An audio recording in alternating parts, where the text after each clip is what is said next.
GPA five শিক্ষার্থীদের অনেকেই জানে না জিপিএ মানে কি। বাংলাদেশ সম্পর্কেও তাদের ধারণা কম। মুখস্থবিদ্যা নির্ভর পড়াশোনা এবং শুধুমাত্র ভালো ফলাফলমুখী শিক্ষা ব্যবস্থার কারণেই শিক্ষার্থীদের এই অবস্থা বলে মনে করেন শিক্ষাবিদরা। আনোয়ার হোসেনের রিপোর্ট। মাধ্যমিক পরীক্ষার ফল প্রকাশের দিন এমন উচ্ছ্বাসে মেতে ওঠে শিক্ষার্থীরা। ভালো ফলের সর্বোচ্চ মাপকাঠি জিপিএ-৫ যারা পায় তাদের আনন্দ সীমা ছাড়ায়। প্রশ্ন উঠেছে বছর বছর পাশের হার আর জিপিএ-৫-এর সংখ্যা বাড়লেও শিক্ষার মান বাড়ছে কিনা। এর জবাব খুঁজতে আমরা কথা বলি এবার এসএসসিতে পাশ করা কয়েকজন শিক্ষার্থীর সঙ্গে, যাদের মধ্যে ৬ জন জিপিএ-৫ পেয়েছে। তাদেরকে আমরা কিছু প্রশ্ন করি। জিপিএ এটার পূর্ণাঙ্গ রূপ কি? জানি না, এখন মনে পড়ছে না। GPA grating point. এসএসসি এটার পূর্ণাঙ্গ রূপ কি? এখন আমার মনে পড়তেছে না। Junior school certificate, school secondary certificate. আমি জিপিএ-৫ পেয়েছি, ইংরেজিতে কি হবে? I am GPA 5. I give a GPA 5. I get GPA 5. I will মোট ১৩ জনকে প্রশ্নগুলো করা হয়েছিল, কিন্তু কেউই সঠিক জবাব দিতে পারেনি। এসব শিক্ষার্থীর কাছে এরপর করা হয় সাধারণ জ্ঞান এবং বিজ্ঞান বিষয়ে কিছু প্রশ্ন। পাঠ্য বইতে বিভিন্ন সময় পড়লেও খুব কম প্রশ্নেরই সঠিক উত্তর দিতে পারে তারা। শহীদ মিনার কোথায়? সরি, যাই না। অপারেশন সার্চলাইট এটা কি? অপারেশন সার্চলাইট যাই না। অপারেশন করার সময় যে লাইটটা জ্বালায় ওইটা হয়তো জানি, কিন্তু তার বেশি কিছু জানি না। 25শে মার্চ কাল রাতে পাকিস্তানি হানাদার বাহিনী যে প্ল্যানিং করে আমাদের দেশে হঠাৎ আক্রমণ করে, ওইটাকে অপারেশন সার্চলাইট বলা হয়। শহীদ বুদ্ধিজীবী দিবস কবে?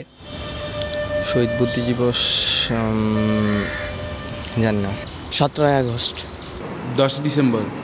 আন্তর্জাতিক মাতৃভাষা দিবস কবে? জানি না। স্বাধীনতা দিবস কত তারিখে? স্বাধীনতা দিবস 16 ডিসেম্বর। বিজয় দিবস কবে? বিজয় দিবস হচ্ছে 26শে ডিসেম্বর। জাতীয় স্মৃতিসৌধ কোথায়? জাতীয় স্মৃতিসৌধ হচ্ছে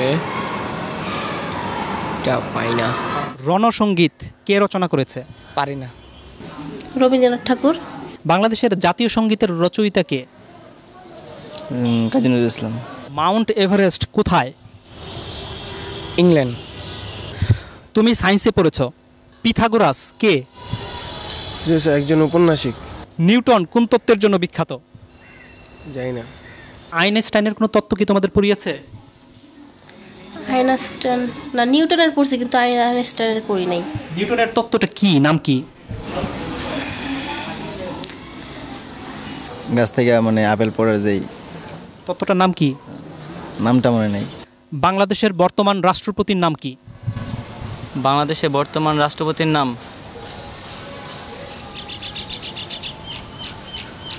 জানি না। রাষ্ট্রপতির নাম হচ্ছে মুক্তিযুদ্ধের সময় বাংলাদেশকে কয়টি সেক্টরে ভাগ করা হয়েছিল?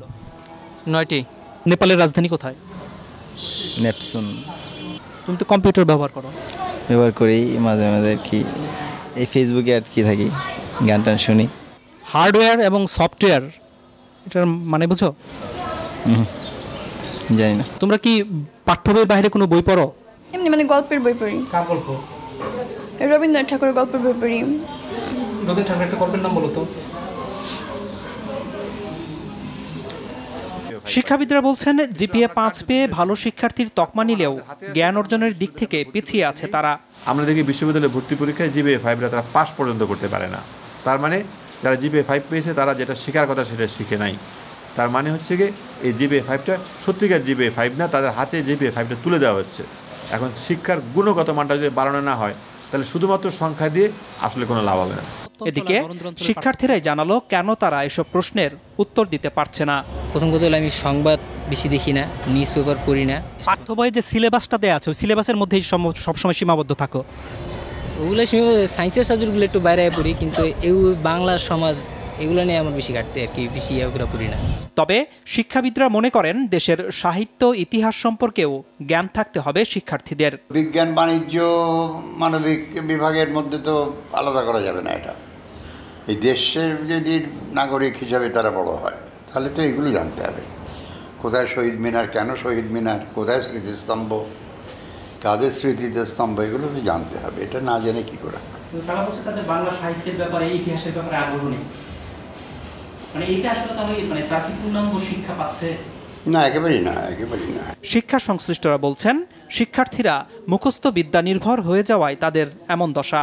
বছরের প্রথম থেকেই যদি তারা কোচিংমুখী হয়ে তারা শুধুমাত্র চ্যাপ্টারগুলি মানে সামারাইজ করে ছোটোভাবে ওইভাবে শেখানো হয় নাম্বারের দিকে তাকিয়ে, তাহলে তার জ্ঞান তো বাড়ছে না, মেধাও বাড়ছে না। আমি বলবো যে মেধার অপচয় হচ্ছে। এর প্রভাব পড়েছে চাকরি ক্ষেত্রেও। চাকরিদাতাদের অভিজ্ঞতা বলছে যেসব শিক্ষার্থী ভালো ফলাফল করেছে তাদের একটি বড় অংশই ইন্টারভিউ বোর্ডে ভালো করছে না। ট্রাফিক জ্যাম নিয়ে কিছু একটা লিখতে বললাম, বা এখন হয়তো ওয়ার্ল্ডে কোনো একটা ইভেন্টস হচ্ছে, সে কোনো একটা খেলা টুর্নামেন্ট চলছে, বলি যে এটার উপরে লেখেন, যা মনে হয় আপনি বাংলায় লেখেন, ইংলিশে লেখেন। উদ্দেশ্যটা থাকে হচ্ছে তার সেন্টেন্স মেকিংটা দেখা, থিঙ্কিং প্রসেসটা কী এটা যাচ করা, অ্যাটিটিউডটা দেখা। ফলাফলটা ভালো আসে না। জেনারেল নলেজটা ডেটোরিয়েট করেছে এবং কমিউনিকেশন স্কিলে ডেটোরিয়েট করেছে, বোথ রাইটিং স্কিল এবং ভার্বাল স্কিলটাতে। এমন বাস্তবতায় শিক্ষার্থীদের গুণগত মান নিশ্চিত করতে তারা যেন মুখস্থের পরিবর্তে পাঠ্য বই আগাগোড়া পড়তে এবং পাঠ্য বইয়ের বাইরেও বই পড়তে উৎসাহিত হয়, সে ব্যাপারে অভিভাবক এবং শিক্ষকদের জোরালো ভূমিকা রাখার আহ্বান শিক্ষাবিদদের। আনোয়ার হোসেন, মাছরাঙা সংবাদ, ঢাকা।